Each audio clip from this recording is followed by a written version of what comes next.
Hey guys, if you watched or listened to last week's podcast, you know that we have a special guest with us, and that is Motoman for Motoman TV. Thank you for having me. Yes, thank you for being here for one more episode. Last time we did this, it was very popular, so we thought, why not have you back?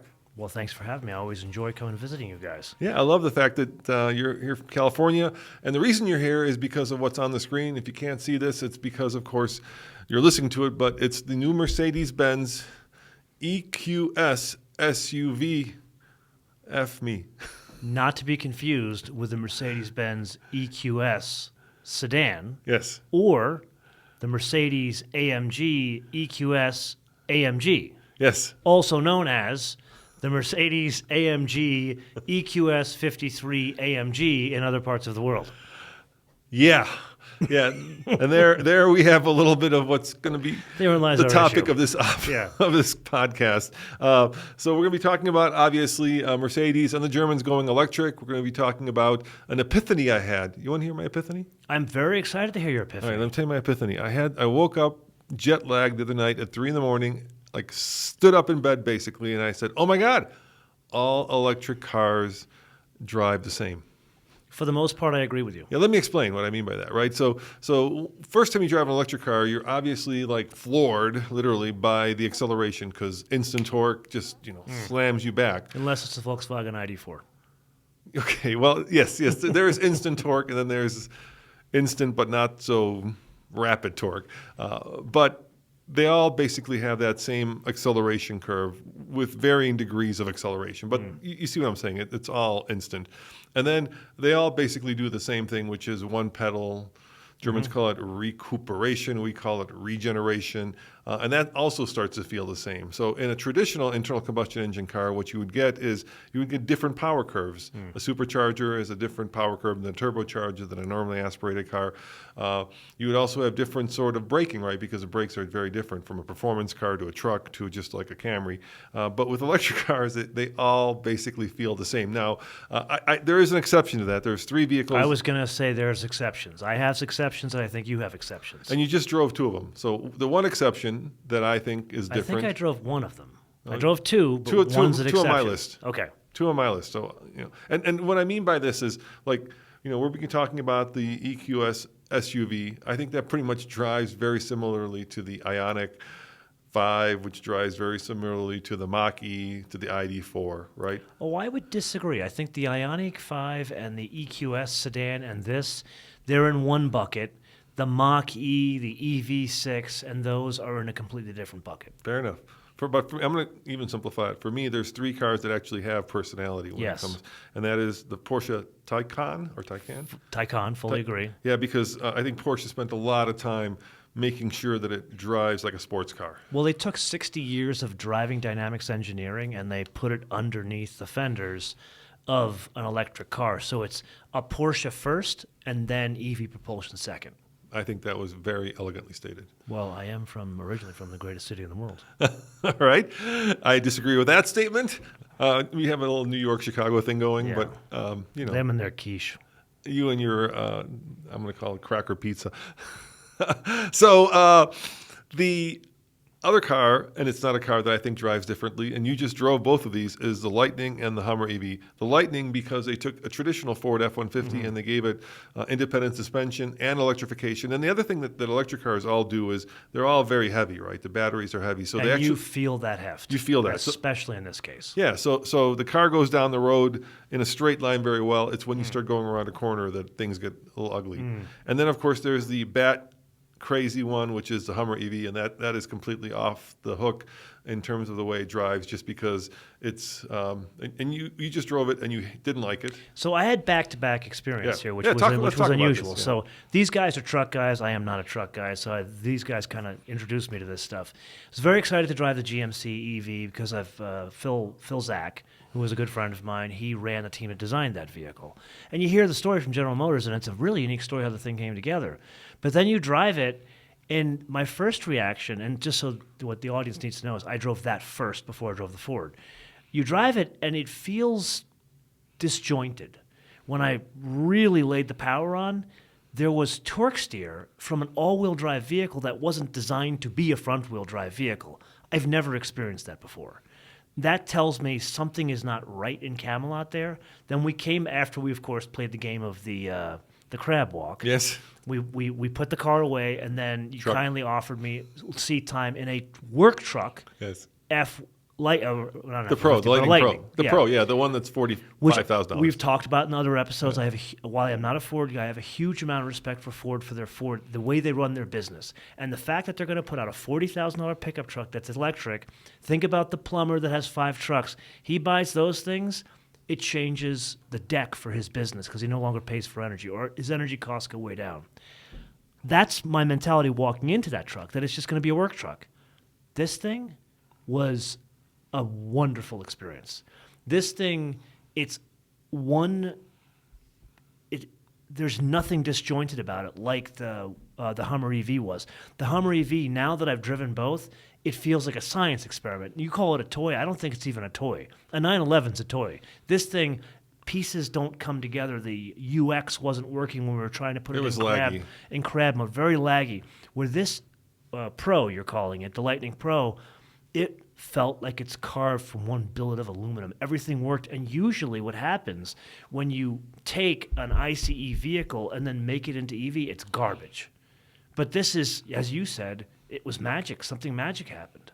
Yeah, I'm blown away. Yeah, I think they were kind of behind the 8 ball when Rivian came out with their truck, and so they're developing a unique chassis, just like Chevy is with the Silverado, for an electric truck. But basically, they took the F-150 and electrified it, and I think magic happened because mainly they went to independent suspension. They got rid of the solid axle, and so they have a very heavy truck with independent suspension that just goes really well down the road. And then they've got this lifetime of experience building the F-150, which is best-selling vehicle in America, so they've already got a really solid platform, and then by electrifying it, I think they actually made it better. This is one of these cases where at least from a driving perspective. Yeah, I get it. This is one of these cases where the weight works to its advantage. Mm-hmm. That's not expected to go around corners. It's not expected to deliver a luxury ride, although it feels composed, which is a big function of the driving dynamics of a luxury vehicle. This, on the other hand, the weight works up to a point where it gives it a luxury car feel. To the EQS to the EQS SUV for those that aren't seeing us. This is a luxury SUV first, and then EV propulsion system second. So in kind of my version of your list of the cars that have a personality, I would totally agree on the Porsche Taycan. It's a Porsche first, and then EV second. Second, I'm going to give you kind of the black sheep here, BMW i4, and not the M50, the E40, the two-wheel drive. That's the better car, and I'll tell you why. Because it's the first EV ever in my life that you can steer with your right foot. It's also the first EV that, it's got a heavy battery. It is it's much heavier than the Grand Coupe on which it's based, but it's not heavy to the point like the Mercedes, like the Taycan, where if I try to push a Porsche Taycan very aggressively, it does not steer. It is the very definition of understeer. Same with this vehicle, meaning the EQS SUV. The i4 doesn't do that. And then I would say the EQS has its own unique personality because it's a luxury car first and then an EV propulsion system second. Have you driven the iX? iX is very good. Would you compare? I would say the iX is again, like the Lightning to the BMW iX. I'm just clarifying. Like the Lightning to the Hummer EV, it's that stark of a difference. It's not that this is bad. The Hummer was, I felt, not composed. There's something wrong with it. With this, it feels composed, but the iX is so much better. So let me defend the Hummer for a second. Okay, go ahead, defend the Hummer. I'm not saying it's terrible. I think it's a cool thing. I I love it, but hate it at the same time. I would say that there's two criticisms that you're making, and one is probably on par where you're saying doesn't feel as well put together as a Lightning. I think that may be also because it's got these like old school T-tops, right? As opposed to the Lightning. I felt like I was Burt Reynolds, man. Modern reinterpretation of Burt Reynolds. I'm just giving you. I'm going to defend it. Can we go out there before you hand it back? Can we paint a screaming chicken on the hood? Wouldn't that be hilarious? That would be the best. That'd be badass. Yeah, that would be badass. And the other thing I think that you're experiencing, which I have experienced a lot because I do this a lot, is you're experiencing the difference between an on-roader and an off-roader. So The Hummer is probably when GM, at least the chief engineer told me, when he was assigned to design and That was Al Oppenheimer. yes, Great he guy. he was given the task of building not the best electric EV, but the best, not the best electric EV, best electric. Spit it out, off-roader. Roman. Come on, spit it out. Sorry, not the best electric off-roader, Yeah. but the best off-roader. He had too period. many margaritas at lunch. Period. And so you've got a vehicle that's very high with big knobby tires, with a lot of suspension, and basically it's designed to be a dedicated off-roader. And when you take it on the road, and it could be this vehicle, or it could be the Raptor R, which is the tall Raptor, or the Raptor 37, they all drive like this because they become very wallowy. They become very kind of they don't go down the road straight, right? Because I get the wallowy part. Yeah. It's the torque steer part. You get torque steer. You don't get that in an ICE off-roader. Well, you also don't have 1,000 horsepower. It's a point, but I still think there's something about the software isn't synced properly between the front and the back. It might be. I don't know what the split is. I don't know if it's 50-50, 20-80, whatever it is. But there's just so much, and you didn't feel it in the Lightning you drove, which has less horsepower than the Lightning. So we borrowed a Lightning. We have the Lariat, but it does a very similar thing. So you will get torque steer, and you will actually, if you floor it, the front wheels will start to. I'll have to try your Lariat before it leaves, it's as well as your 944 turbo. Don't have a the old 944 turbo. Yes. Okay, yeah, that's cool. Yeah, it's dug in. I got a lot to get through before I go back to LA. You have a lot of cars, yeah. Anyway, so let's talk about Mercedes. Yes. So we were just on a Mercedes program driving this, and Mercedes now has done this interesting thing where they have, and I think the best car that exemplifies that in some ways is the GLB, and the EQB. Yes. So EQ in Mercedes speaks means it's electrified. Fully electric. And GL in Mercedes speaks means it's a crossover, right? So it's very confusing. Well, if you think once you understand the nomenclature, then it just falls in line with C, E, and S. So GLC, GLE, yes, GLS. Exactly right. That denotes the size and whether it's a crossover.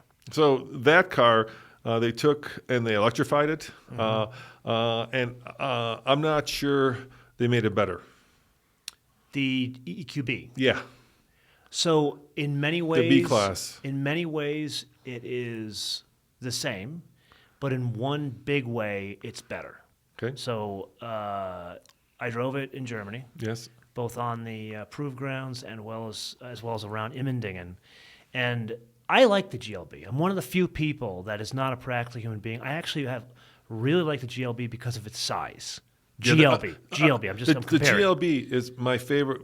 I would say it's one of my favorite cars in the entire Mercedes-Benz lineup because it's got this right size, like you said. It's the size. It's the perfect size. It's tall, so it's got a lot of room for big people. It also comes in a 3-row. Yep. That third row is comically small. It's for a baby. For puppies, basically. But still, it's there. So if you have kiddos and you have to put them there in an emergency, so I love that vehicle. It is built on the GLA platform. I do not think the GLA is A, attractive, or B, very good to drive. So this one solves a couple of those foibles because it's a small vehicle, but something about the packaging in this one makes it a little bit more composed, but most importantly, it looks better. The design, the EQB and the GLB, the squared, boxy look, that's much more interesting to me.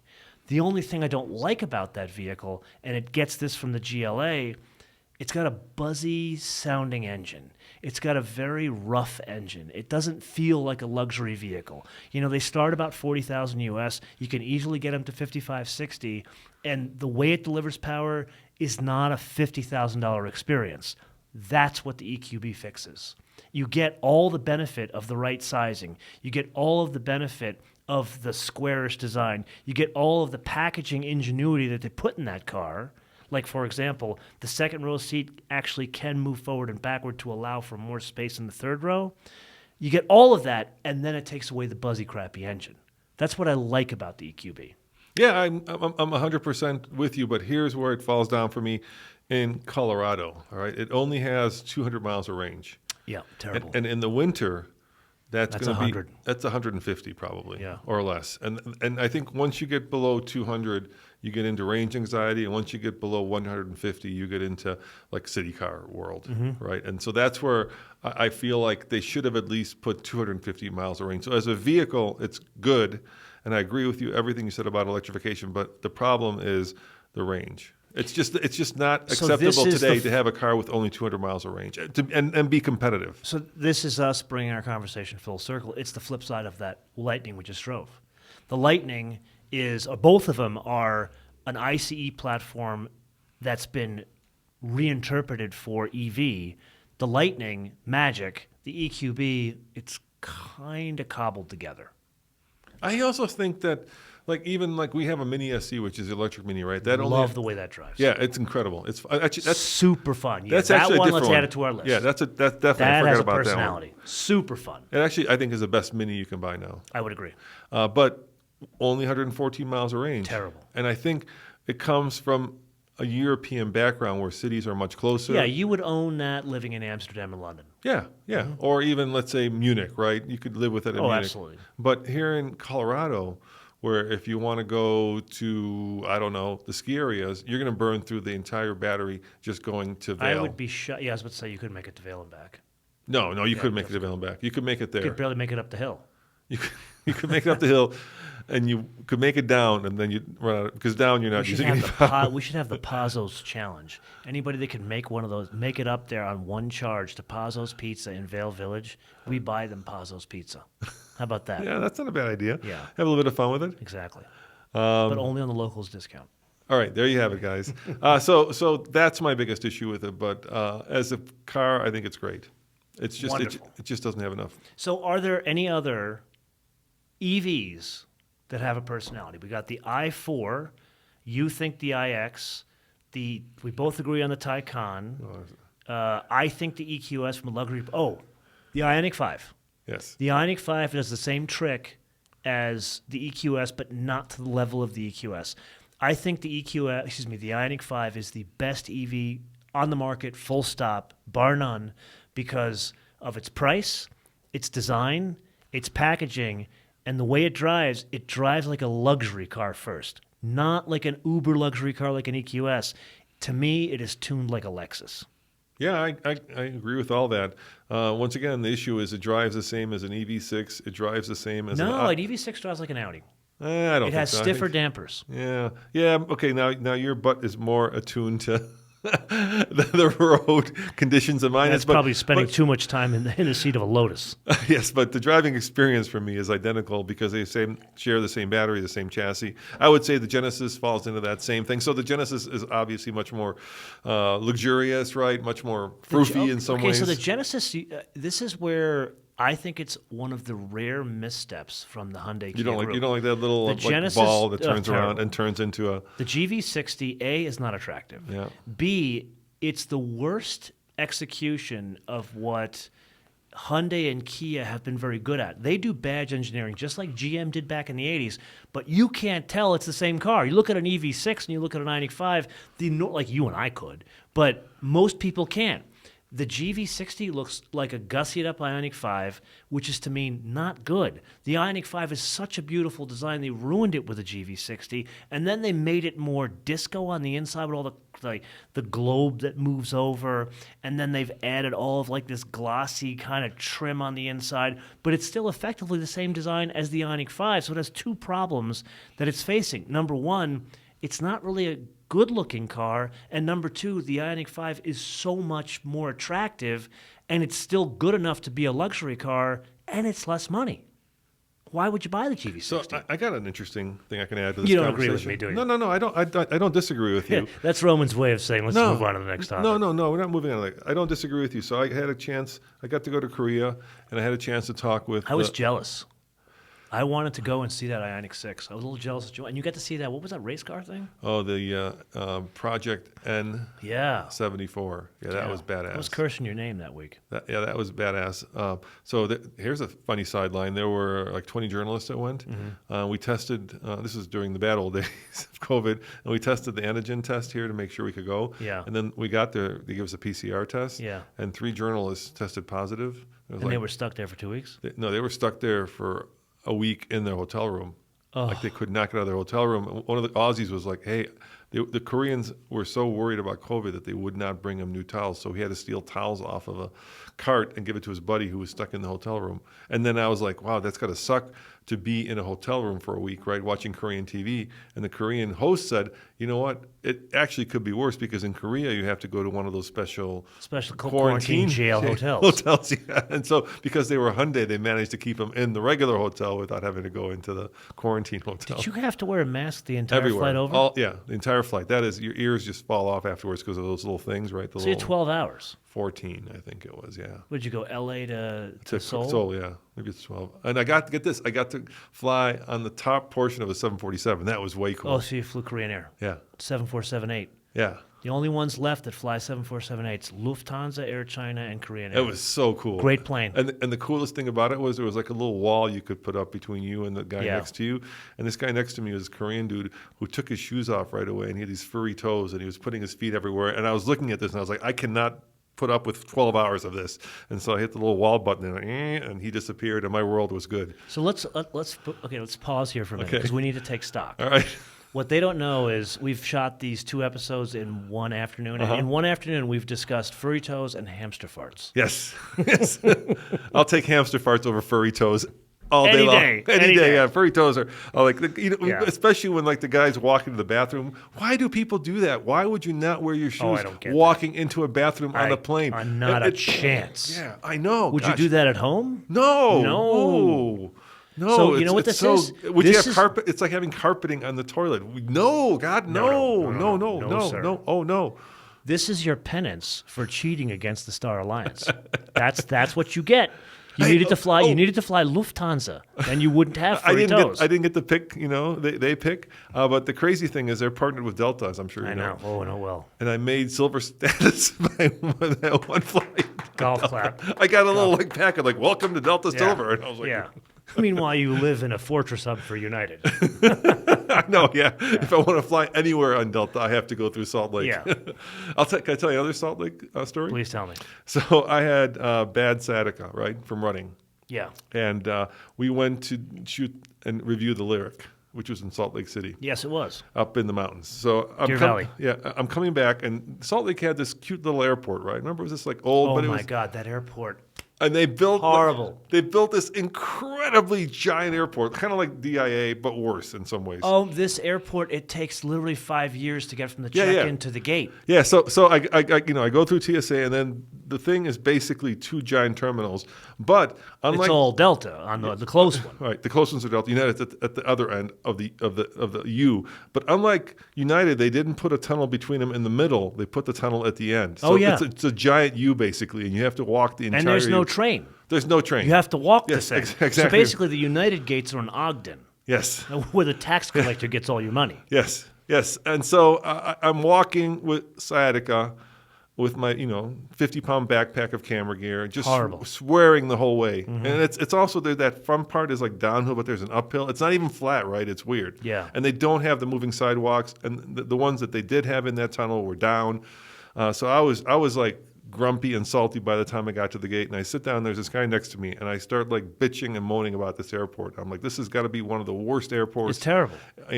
Whoever designed this thing should be shot. And he's like, it's not that bad. And I'm like, oh yeah, I fly a lot. This is horrible, And he goes, well, we're building a train that will connect the 2 terminals. And I go, how do you know that? And he goes, I'm the architect who designed it.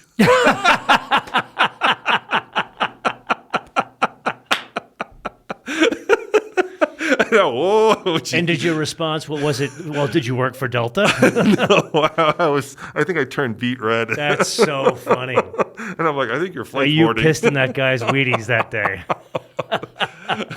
And he was flying to Chicago to some airport architect convention. I felt so horrible. Making friends and influencing people everywhere you go. Yeah, and I forgot what this point of the story was. Now I'm completely gone. Somehow we got tangent onto the topic of we were talking about planes because of Korea, and you got to fly the 747-8 and all that kind of stuff. Yeah. Anyway, next time fly the Lufthansa 747-8. Do yourself a favor. Okay. Well, it was cool. It goes to Frankfurt.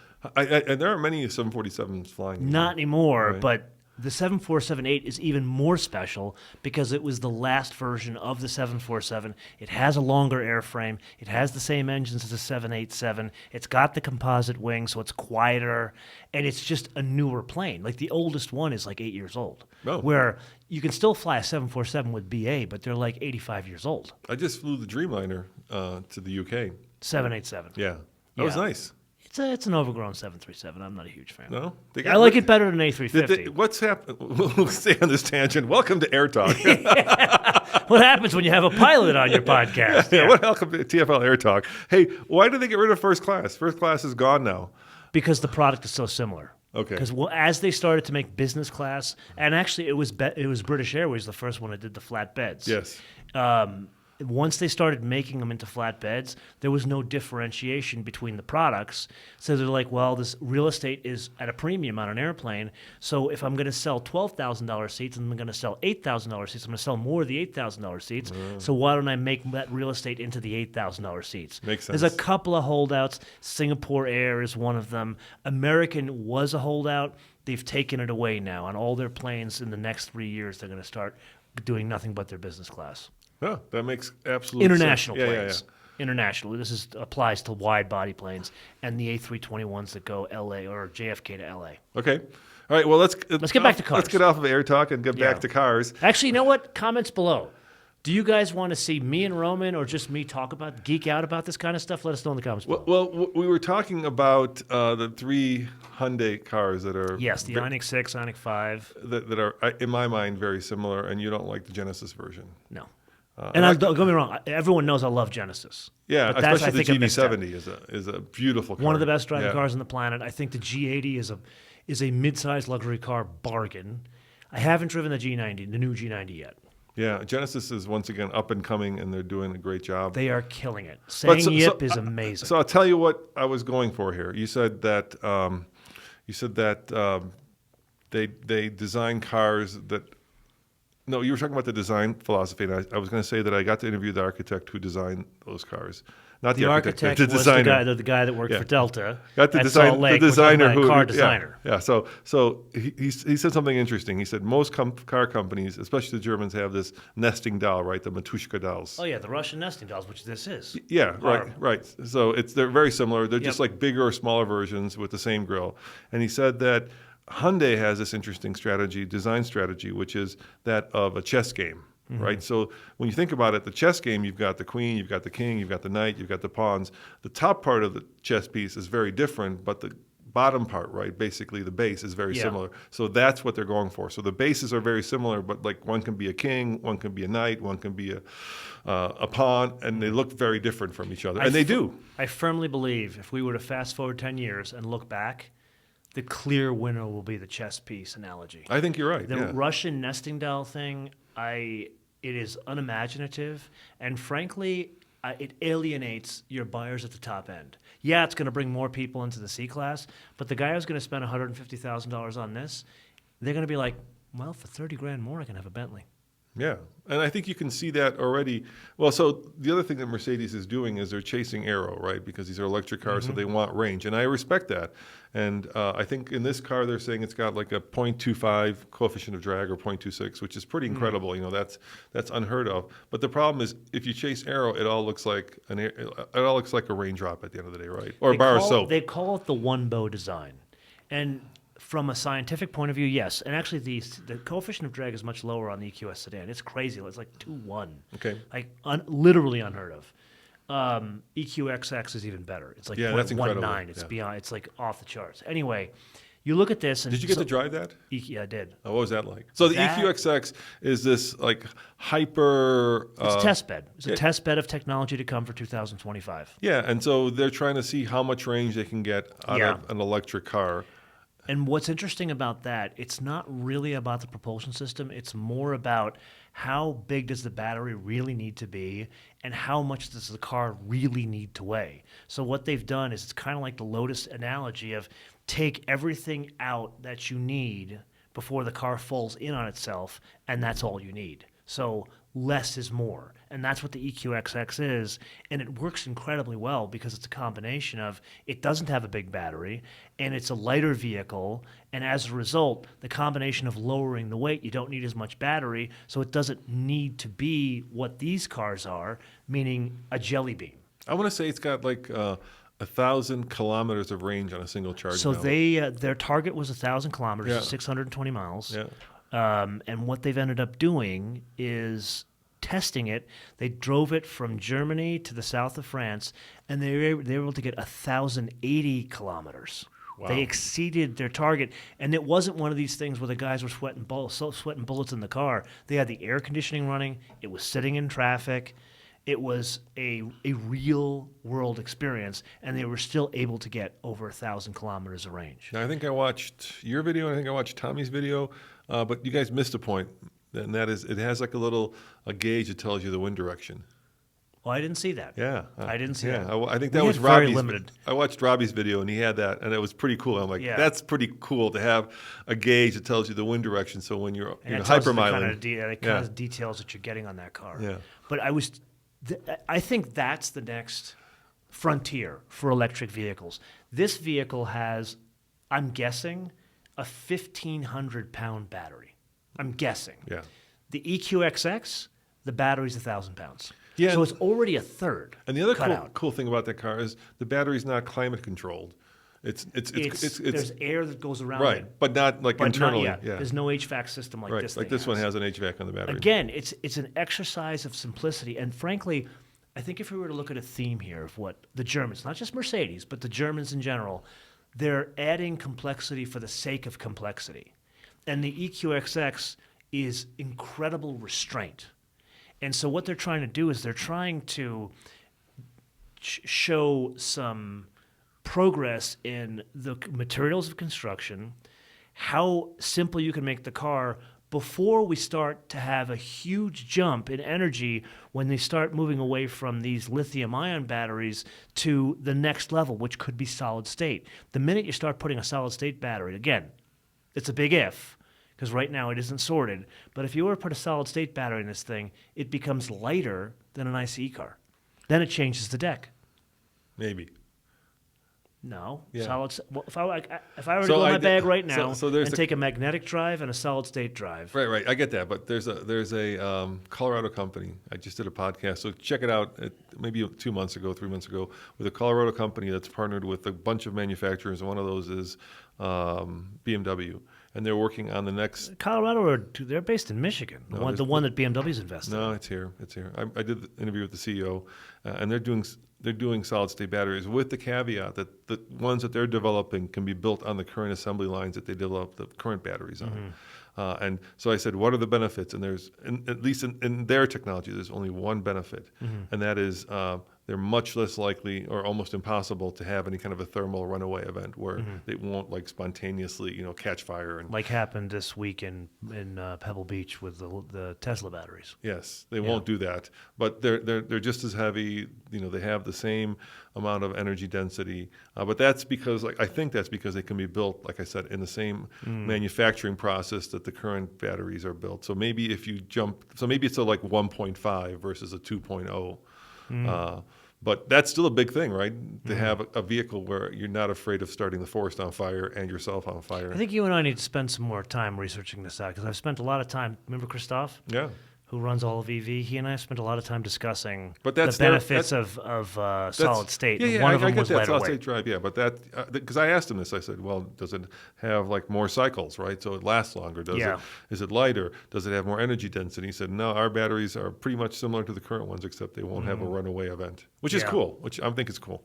So whichever direction it is, Yeah. because I think we should put a pin in this part of the discussion. Right. Come back to it. Whichever direction it is, the companies like Mercedes, BMW, guys like this, they're not like the government and saying we're only going one direction. My mind is already made up. Don't bother me with the facts. No. Instead, companies like Mercedes and BMW are literally placing bets on everything. Yeah, and BMW is also working on hydrogen, which is great. Which I think is a good solution for over-the-road trucks. Yeah. Oh, So you weren't there Yeah. because you wouldn't get up early in the morning. okay. Yeah. Let's talk about this. Yeah. So you had a chance now for German companies. If you're car companies, and maybe others, I don't know, if you're a member of the board, then you're responsible for a certain segment of the company. Yes. And you make important decisions. Here, board members tend to be people who are called in and are kind of like advisors. Advisors. The Bob Lutz comes in and says, that's ugly, that's not. But in Germany, they're not. They're actually like they're day-to-day operations. Card-carrying day-to-day operations people. So who did you get to talk to? Not just the member of the board, but the man who is the CEO of the company, Ola. Yep. I don't want to butcher his last name, but it's like Clunius or Clunius. He's Swedish. Yes. And I learned a lot of things from this discussion. Yeah, so it was a roundtable discussion. There was a bunch of us on the drive that had the opportunity to ask questions. And this was at like 0:30 because he was zooming in from Stuttgart. Anyway, I had never really spent time with him, if you could consider this spending time with him. But the big impression I came away with, this man is smooth. Like, Smart? Oh, crazy smart. Okay. Smart and but smooth. Okay. The thing you get first is this guy is smooth. Yeah. And not in like a devious way. He listens to your question and he gives you a very direct answer, but does it in a very efficient storytelling way. Okay. And then the other thing about this guy, I don't know if you've had this experience, you meet a genuine genius. And when you really have that experience, it's very rare, but when you meet a genuine genius, you look at them and you can see that they're 15 steps ahead of you. You can see that they're making the steps ahead of you. This guy was that. Yeah, I met one guy like that. He used to run McKinsey Europe. Yeah. And he was like that. He was just, you could just see that he was like operating on a level above most of us. Yeah, you and I... Me, probably 5 levels above me. Back to the chess analogy, Yeah. You and I are playing chess. This guy's playing 5D chess. Yeah, exactly. That's what this guy's doing. In any event, we asked all these questions, and there were some straightforward... I mean, I'm not saying straightforward. There were some questions from journalists, and they were mainly surrounding the issue of the energy. Not the car itself, the issue of the energy. We're promised this to be green. Again, we talked about it in the previous episode. Great intentions, but the reality is it ain't green. And it ain't going to be green for a long time, no matter what governments say. And putting aside... We had this discussion in the previous episode, so I'm not going to bore you with it. Go back and watch that up, exactly. But the reason why this guy was smooth is he was able to give you a very clear answer and separate it directly from the politics, which very few of these guys can. I can't do that. Yeah. Well, we did. I think we did a good attempt last week. Yeah. But this guy, he was able to say, look, like when someone asked him, I forgot exactly how the question was worded. It was, we see you putting this investment into EV technology. How do you balance that when there isn't really green supply of energy? And his answer was very direct. He says, you need to make a decision of whether you're going to go forward or not. And once that decision is made, everything else is keyed off this decision. You just need to move forward from the decision you have made. Granted, I'm paraphrasing. Yeah. But in other words, here's a guy that doesn't second guess himself. And so he's gone forward and he says, we're going to place our bets on EV with a product portfolio. And here's something else. We know governments, excuse my French here, are bullshitting us. He didn't say that in so many words. But if you read the subtext, he knew the governments can't get to all EV by 2035. So what the guy has done is, we're going to put in a wind farm in 2 parts of the world. They're going to have a solar array in Alabama and a wind farm in Europe, and they're going to create their own energy. So forget about the infrastructure. They're going to try to demonstrate. Are they going to try to power their factory with them? They're going to try to power their factory. That's what I figured, yeah. Now, here's the issue with that. Yeah. You could do all this lovely stuff of getting solar array into your Alabama factory or wind into your Sindelfingen plant, but the problem is, where are you going to store that energy? You need batteries. That's the problem we had in California with the recent heat wave. We've got all this green way of collecting energy, but we have no place to store it for when we need it at night. So what this guy has done is he's telling me, and I'm a hamster farts. Hamster farts. That's where he stored it. I'm going to give you life advice, dating advice, and business advice in all one thing. I love it. Go for it. Yeah. It's, you're telling me one thing. Yeah. But all I need to do is watch your actions. And so Ola is telling me that the governments are saying you got to move into EV and this is what it is. And he's saying, fine, I'm going to buy solar arrays. I'm going to invest in different battery technology startups. I'm going to do the wind farm in Europe. But guess what? I'm going to make this EQ and I'm going to make my GLS until the market tells me otherwise. Yeah, it's smart. Yeah. Choice. I Don't love listen choice. to what they say. Watch what they do. Well, that's great. And it's, to me, I think it's Mercedes and Toyota that are taking the safe road. Yeah, I or agree. the right road, the prudent road. So here's the other thing. I think there's been a lot of fear mongering about, like, they're going to take my Cummins out of my, cold dead hands, yeah. right? Yeah. But it's not that easy or straightforward, right? There are companies, including major companies like Honda, that have no electric cars, really. Zero. Well, Nada. they're in a bigger problem. Right, I'm saying. Yeah. So Yeah. it's like the fear mongering is that by 2035 I won't be able to buy. Actually, that's also another thing. So by 2035, the rule in California is that you will not be able to buy a pure normally aspirated car, but you can buy a hybrid or a plug-in hybrid or an EV. You're not getting rid of all internal combustion engines. Well, that's only recently changed, and that was a big thing because of Europe. The EU put this mandate before California. The EU's been like much farther down the ahead road, on yeah. this. Yeah, so the EU said we're going to do an EV only, green only, and that didn't include plug-in hybrids and hybrids. EV only, starting in 2035. And then all this crap happened with the Ukraine, and then They had to backtrack, Germany yeah. realized that, well, hold on a minute, we're not going to be able to power our homes in the winter. So Germany backed out of it and said, we're not supporting this anymore. Well, guess what? What the Bundesbank says is what Europe does, because the Bundesbank supports Europe. So the EU came to Germany and said, we got to come up with a solution here. So they said, you got to change your mandate, and they ultimately changed. They have blessed hybrids, plug-in hybrids, and synthetic fuel vehicles are now green, and you're going to see that happen here in the U.S. Yeah, I think that's smart. The other thing, I love choice. so do I. Yeah. So do I. And you remember in our previous discussion, you asked me, am I a market guy? And I'm going to prove it to you. Free market guy. Free market guy. We were talking about whether Moto Man agrees or disagrees with market adjustments at dealerships. Exactly. Once again, go back and listen to it. So go back and look, because we had a lot to say on that. Anyway, governments forcing the adoption of EV, making it ubiquitous by a certain date, is a fool's errand. And if we could hit it by certain dates like that, that is what the market could solve. If there was all this money to be made and we could do it efficiently by 2035, don't you think there would be more companies investing into it now of their own free will? And, once again, now we're talking about a free market and a free market with vested interest, where I think oil companies also put their finger on the scale, and it's in their best interest for electric vehicles to die a quick and painful death, right? And so it's kind of like If anything, the oil companies, they're the ones that are the marked men. You've Right, got literally corporate governance boards now have to comply with ESG rulings, meaning they can't invest into oil companies. Let me give you an example, maybe an analogy, right? Okay, go ahead. With Philip Morris, right? So I think the science was very clear that cigarettes cause cancer. It was very, very clear.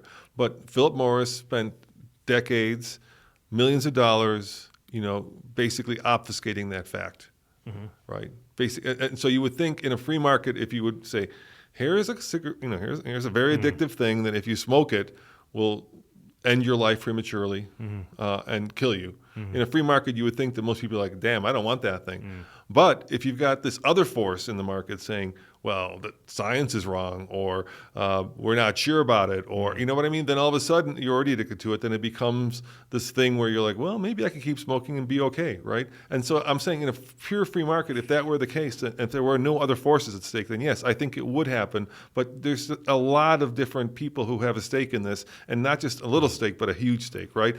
Right. So I was just in Prudhoe Bay, right? With we drove our Lightning up to Prudhoe Bay. And it's not a place you really want to visit. It's a destination. It's a journey, not a destination, because it's a 30 by 40 mile long oil field. And this was during the height of when gas prices were through the roof, right? When Saudi Arabia wasn't pumping gas, when Putin wasn't pumping gas, natural gas. Last time I was up there were like 10,000 people, and it was just this, and this was like maybe 7 years ago. This time I went up there was nobody up there. There were maybe 1,500 people up there, and I got to talk to like Hill Corps people who run the oil field. Like, what's happening? And they said, we're pumping just enough oil to keep the pipeline open, right? So let's say you've got 100% capacity. They were pumping like 15%. And I couldn't get my head around the fact, with gas prices being the highest ever, if you're an oil company, why wouldn't you be like maxing out that oil field, because you can sell your commodity at its much higher price than you can if you don't pump it? So let me answer your question there. All right. Hostile energy policies. That's what they said, actually. That's what they said. The problem. That's what they said. They said the Biden policy is very Not just hostile. Biden, EU as well. It's very hostile to us right now, and so Biden more so than the EU, but yes. But both. that's exactly what they told me, because I asked them that question. I said, "Wouldn't you want to sell this stuff when it's You can't. Well, it was like 150 a barrel or something, or 200 a barrel. It was some huge number. It's one of the biggest issues right now is you've got two governmental bodies saying fossil fuels are bad, and we've got to switch over, and there's no future in fossil fuels. But they didn't realize that there's going to be significant pain in doing that, and they put it on too fast of a timeline, and many people will disagree with this, but the reality is you put it on too fast of a timeline. And so if you're a company that has to put the CapEx into running refineries, are you really going to put that money in when the governments are just trying to put you out of business? No. And then all of a sudden, they start to feel the pain of their own policies, and they come back to you and they say, oh, you know what? Can you start pumping some more oil in the short term? And you're like, you just told me to turn off my refineries. What the hell do you want out of me? So you're not going to go and make that investment when you know they're going to cut you out of business in 4 years. That's one of the problems that these people are facing now, on top of many others with their hostile energy policies. All right, let's go back to the cars. Okay. We've gone far afield. Okay. All right. Okay. So we got to drive the EQS SUV. Yes, sir. What'd you think of it? You took it on-road and off-road. I did. So let's start with the on-road. So it's the GLS electric version. GLS, yes, GLS. So The electric version of GLS. You know what's funny? The question came up to Ola, the CEO of the company. Are you planning on making a 7-seat version? This is technically 7 seats, but the packaging you wouldn't think it's as big as the GLS I'm driving right now. There was, I think they only had one, and that was in the lobby of the hotel that had the third row. The one I had up had a third row. Yeah. Okay, I had a third row, maybe it was yeah. no. It was sorry. It was Matter of fact, I had one on the third row at your ranch. no. That's It where I was shot it. it wasn't the. It was the other one. It was the B. The B, EQB. yes, They didn't have any with the third row. I think. Yeah, but this one they had. You're right. Matter of fact, when I drove the EQB in Germany, they didn't have any with the third row either. Yeah, I must thought not that was so. funny. Anyway, so let's start from the on-road experience. Remember we said there are only a handful of Vs that have their own personality? To me, the EQS has its own personality because it's a luxury car first and then an EV. This is the same trick. And I'm pointing to the EQS SUV for the audience that can't see us. This is exactly the same trick, but I would argue it's a better execution than the EQS sedan because of the extra weight. It feels like a better ride quality. Wouldn't it be better if they called it like the Matterhorn? I would agree. The naming is terrible on this. I have an EQS, a sedan or an SUV. Hey, tell your neighbor. It's stupid. Dude, I just bought a Matterhorn. It rocks. Kills your Escort. Let's go back to kills real your names. Come on, Escalade. Sorry. Can't we bring Eldorado back? And let's Hell bring yeah. good names again. Yeah. You know, Yeah. Lyric, granted they have a name, but Lyric, really? Anyway, so that's on-road. The Germans will tell you something like the E stands for electrification. The Q, obviously that Yeah. means future. The future of, and I'm like, obviously? Really? Yeah. Q means future? Well, Germans, there's a method to their madness. I love Germans, and that's why we get the things we do out of Germany. Oh, speaking of Germans, I forgot the logic. So Ola got this question, are you going to make a 7-row version of this? Yeah. And he actually had an interesting response. He goes, most people think that the EQS SUV is smaller than a GLS. He says, when in reality, it's the same size. The packaging on the inside is the same size. I don't believe him. I think maybe dimensionally with the numbers, it might be the same. But in real-world application, I don't think you can put people in that third row. Yeah. So anyway, then we'll move over to the... At least people with legs. People with legs, exactly. I couldn't even put my dog back there. Anyway, the off-road, that I thought was an interesting experience, and I'll tell you why. Tell me why. Number one, the torque out of this thing is the one I had was 630 pounds of torque. Crazy.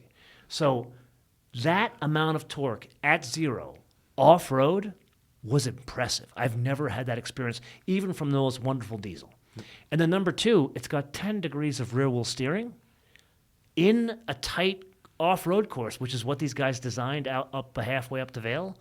This thing was incredible. Did you go up on that course, or did you go to the ranch? Did you do both? I did both. Oh yeah, I was. I do. Excuse me. I got to do a little plug here. Yeah. So my episode on this vehicle was thankfully because of this man here shot at Tumbleweed Ranch. Yeah, sure.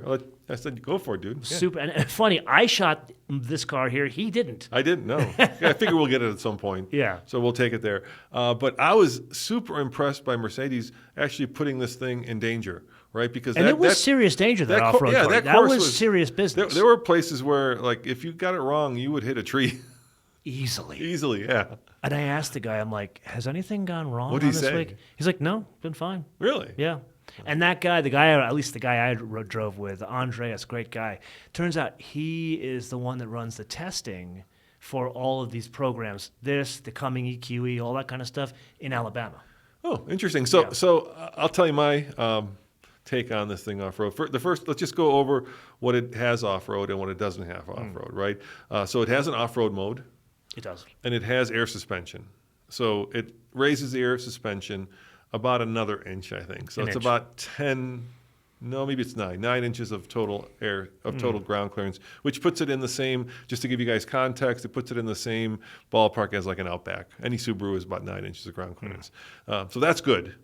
What's not good is if you look at it, it doesn't have a good approach or departure angle. I learned that the hard way. What happened? Ranch. I can't tell you. Okay, all right, well, we'll have to watch the episode. Yeah. If he puts it in there, if he doesn't edit it out. You should keep it in there. Oh, did you do the lava? I tried. Okay, all right. All right. I can imagine what happened. Yeah. So approach, departure, breakover aren't great. The other interesting thing is it's got open diffs basically. So 2 electric motors. So basically your 2-wheel drive, right? So, but it does have an off-road stability control, software. So it tries to allocate power like most vehicles to whatever wheel has traction. And they did, to be fair, put it on AT tires, which was cool. Seeing it on ATs was cool. My biggest complaint with it was not how capable it was. I just found that the throttle to be too abrupt for off-roading. So off-roading. Yeah, so most traditional internal combustion engine cars, if you want to off-road, you probably get an automatic, which has a torque converter, which gives you a little bit of like slop. You know what I mean? So when you press the gas, there's a little bit of like a moment of slop where you're not. It's instant torque, and you get this kind of like herky jerky, and I want that. I want kind of like that pillow between me and the accelerator. So I think the mapping is designed more for on-road than for off-road. So I want more pedal travel with less. But in torque. reality, come on now, how many people are really going to take this you're off-road? absolutely right. Yeah, like 2. At best, me and you. At best, the guy who's got a house in Beaver Creek is going to take this to the trailhead to drop the kids off so they can go cross-country skiing. Yeah, that is the most off-roading this thing will see. I agree, but you could say the same thing about the G-Wagon.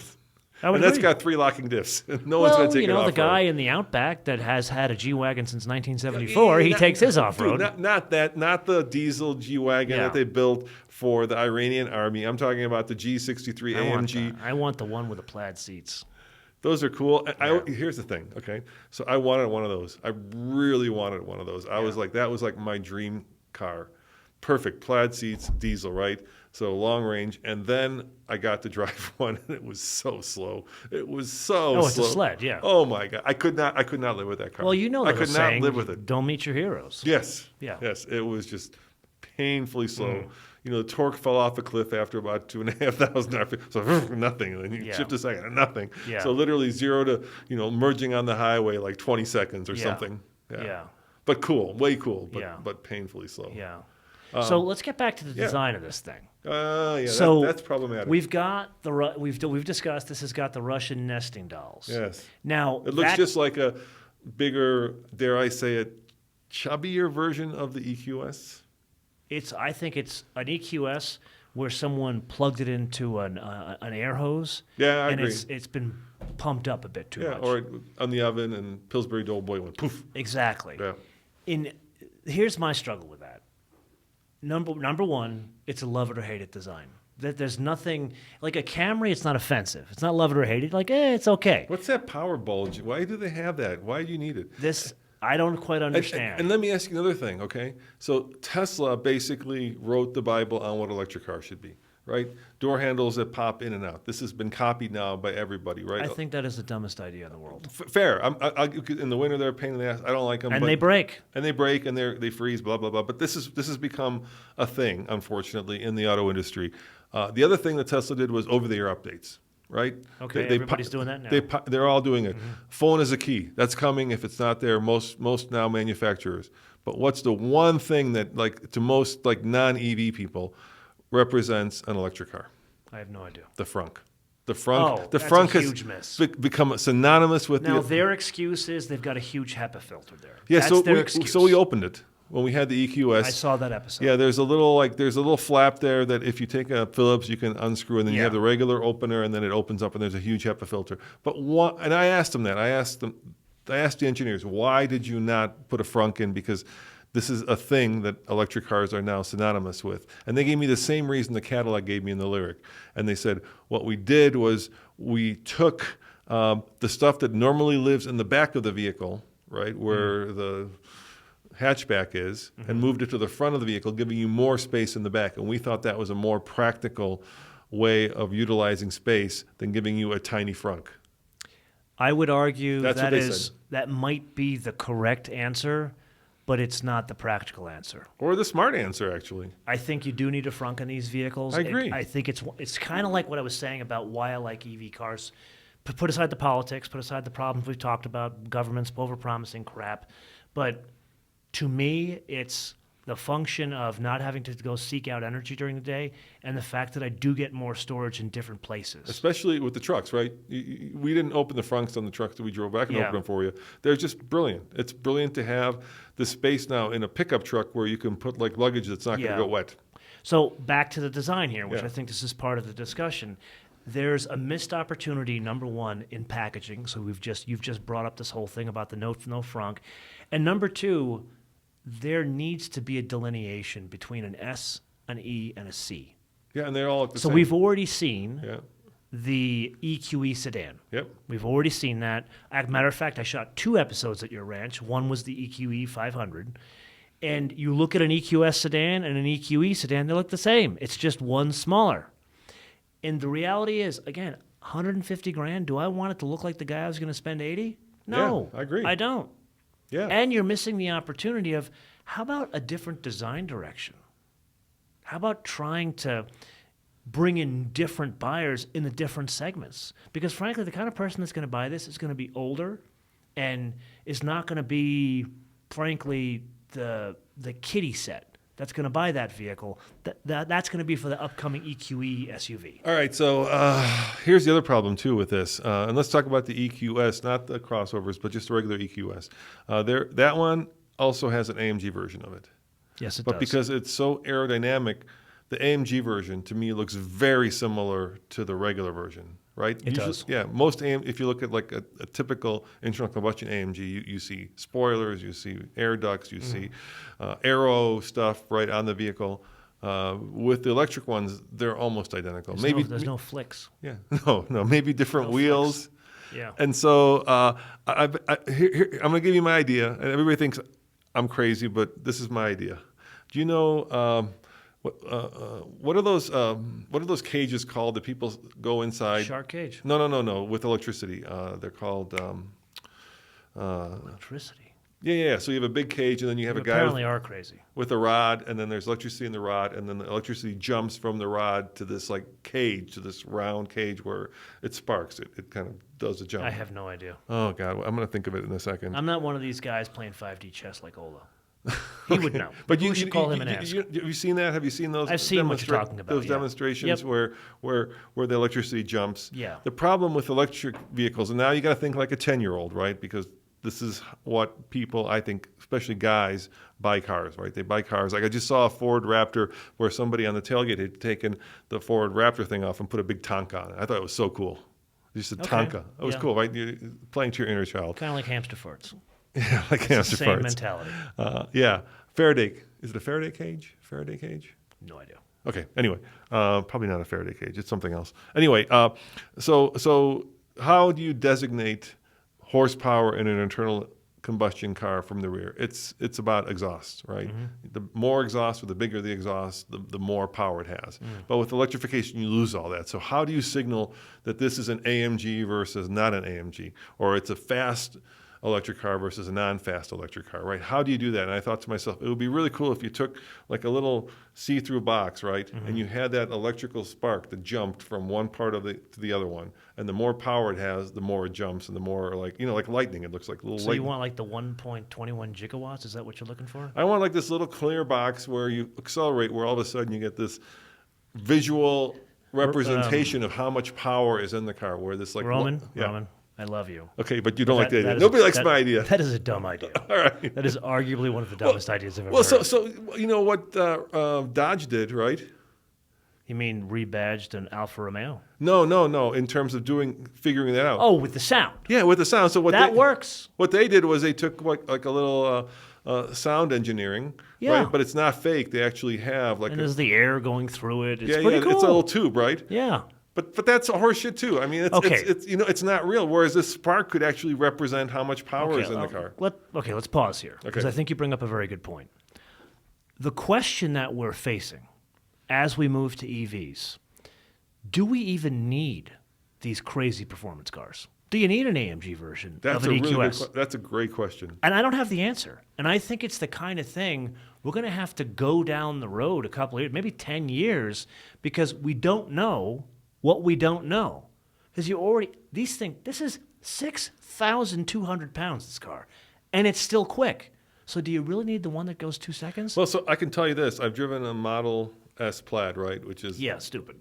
one of the fastest accelerating cars. It's like But it 2 hurts seconds. your face. It does. What happens is It you do literally it. hurts You your do it the face. first time, and you're like, "Holy cow, that's fun!" By the fifth time, you're like, "This is just silly." Yeah. Right? It's not only silly, but it hurts, and it especially pisses off your co-passenger because Yeah. they get slammed back into the car, and if you tell them it's coming, then they kind of enjoy it. It's be like driving a roller coaster, right? The first time is fun, but by the fifth time, you're like, "This gets Yeah. old." So you don't really need that much energy or power or speed. So then the question becomes, how does like Ferrari or Lamborghini or AMG, what then is the distinguishing factor? Because for the longest time, it's been just pure horsepower I'm and going to speed. take a stab in the dark here. All right. You ready for this? Yes. And it kind of connects all of our discussions Okay. today.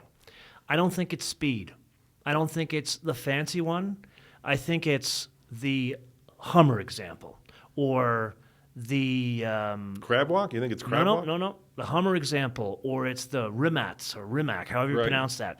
It's being able to make, and this is just a guess, being able to make these very unique, limited run bodies that are playthings, toys, that are different, that might have different applications in different use cases. That's the benefit of EV. That's where we can go, and we can, like, instead of having to make 10,000 units of a car to pay for the R&D and to pay for the manufacturing, we can make a run of 1,000 like special like 4-door 911s, I'll make it up. Or we can make 1,000 mini station wagons with wood on the side. Because you've already paid for the R&D of this roller skate, it's not as much money to redo the body. So here's my take on this, okay? You don't like my idea. No, I like your idea. I think it's brilliant. But once again, like I said, I think all EVs at the end of the day drive the same. They do. Right? And so to me, the solution is invest now in classic cars. Well, kind of already doing that. Exactly. Yeah.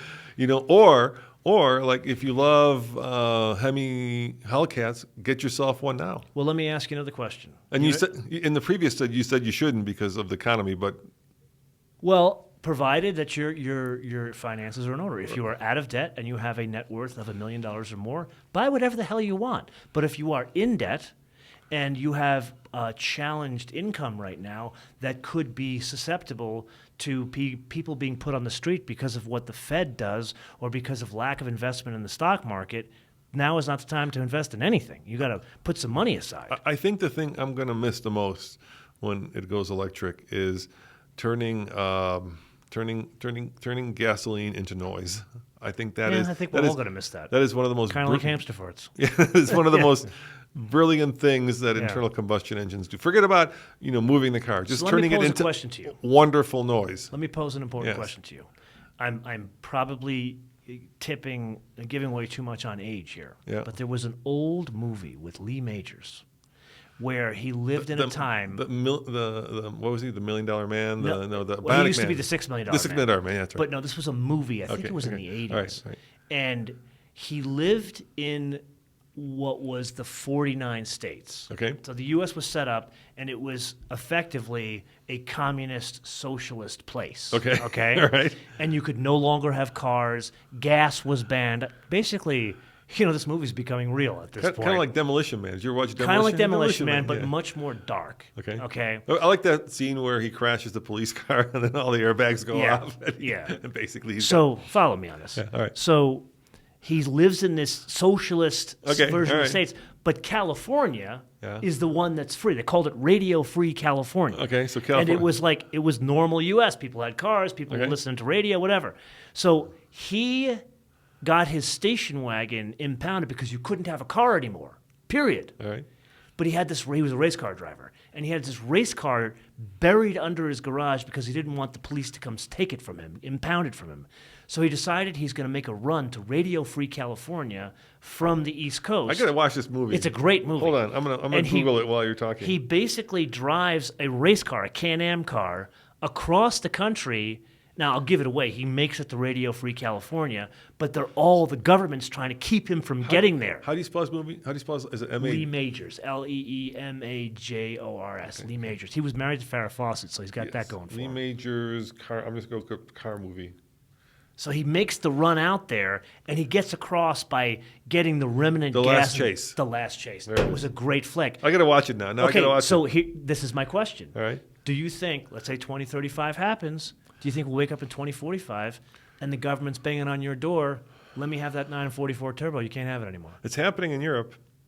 No, diesels. No, it's actually they're like already Taking your car away? No, they're not taking your car away, but they're starting to mandate how much gas can come out of nozzles, all this stuff that's slowly starting to chip away. Okay, so what I'm asking you is a very specific question. No, I think Will the government bang on your door and say, Roman Micah, I want that 944 turbo, it's impounded? No, that's not what. No, You don't think so? No, I think what's going to happen is what I think happened. we should throw that to the audience. See what Yeah, they think. I think that's a great That's question. a good But question. could I tell you what I think is going to happen? Tell me what you All right, think. so I agree. Let's ask. What do you guys think? Let us know in the comments below. But Will the government take your car away from you? Right. Not mandate that you have to buy EV. But will they actually- come to your will door they come and take your keys take and- your yeah. car? All right. So I don't think that's going to happen. I think what's going to happen is it's going to be like the horse, right? Where once upon a time the horse was a basic means of transportation, Yes. but now it's become a plaything for many people, Yes. rich or poor. So I think what'll happen is you'll end up with like racetracks where people go and drive.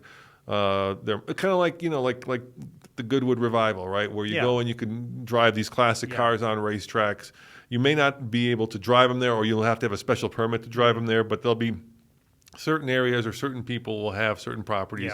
Yeah. So they may not take your car, but they may make it almost impossible to drive it on public roads.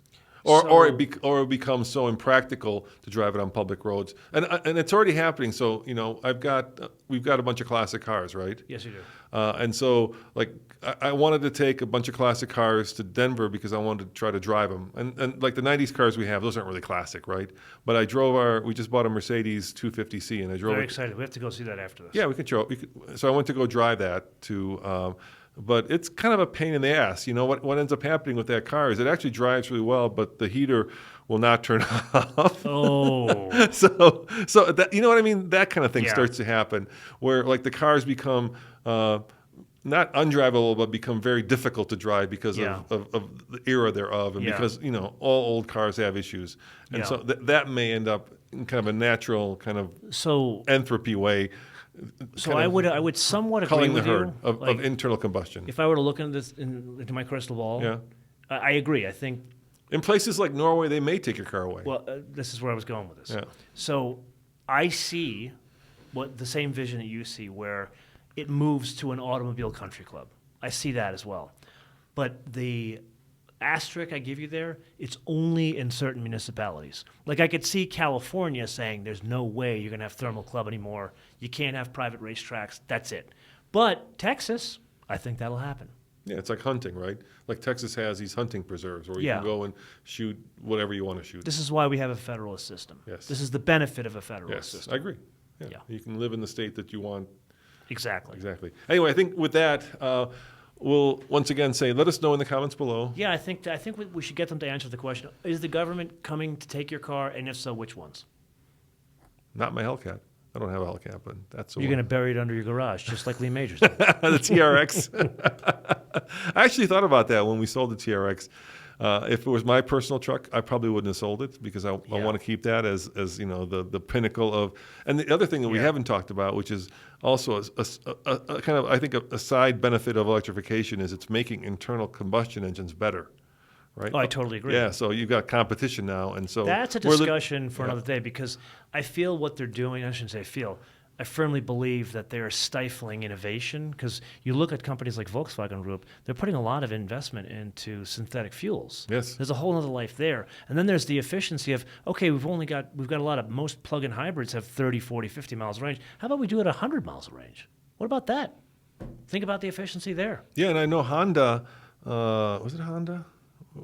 No, it was Toyota. Toyota actually you can run hydrogen. You said you liked this car in the previous episode, in the GR Corolla. They actually ran hydrogen. That's how they got the 300 horsepower. Yeah, and the problem is that hydrogen has so little energy density that you need you'd have to get rid of the back seat and have a giant. Exactly. Yeah, but they ran it in basically the same engine that they run gasoline. This point brings together the two things we've been talking about in these two different episodes. Remember the analogy I gave you about the boat? We're on the dock right now. The boat's way out there. The government says jump in the water and we'll bring the boat. No one wants to get wet. Or eaten by sharks. Or eaten by sharks, exactly. And that's what's going to happen. We're going to get eaten by sharks. So if we were to work on some of these alternative technologies, including expanding the life of internal combustion engine, looking at synthetic fuels, or trying to do more with plug-in hybrids, or even technologies you and I don't even know what we're talking about, but something that can buy some time until we actually see the reality of what the government is trying to sell us with green energy. All right. Well, on that, we're going to say thanks for watching. And remember, go to alltfl.com. And, of course, don't forget to go to Motoman TV on all the socials, right? Yes, everywhere. sir. Yeah. And thank you, Motoman, for taking the time to do these 2 episodes. I'm really Appreciate grateful. you having me. This was super fun. I It really was enjoyed fun. it. Yeah. All right. Gotta do it again. Hamster farts, man. It's all hamster farts these days. See you guys next time. Ciao.